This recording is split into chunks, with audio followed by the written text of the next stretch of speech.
Hey, what's up? This is Ricardo at Parts People, and in this video, we'll outline the steps for completing a part replacement on your Dell PC. Visit our website and use this coupon for a 5% off discount.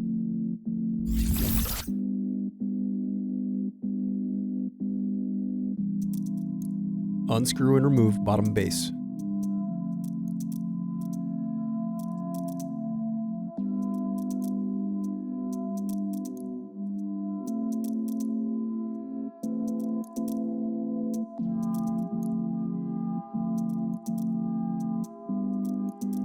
Now unscrew and remove battery.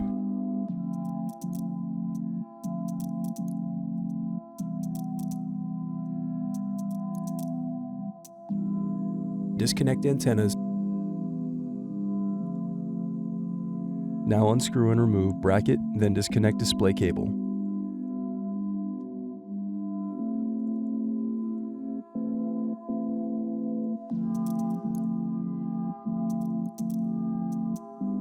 Now unscrew and remove display assembly.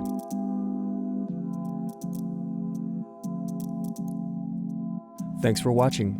Don't forget to like and subscribe if you enjoyed this video. And if you need more, check out this playlist to watch other tutorials for your laptop. You can also click here to find parts for your laptop at partspeople.com.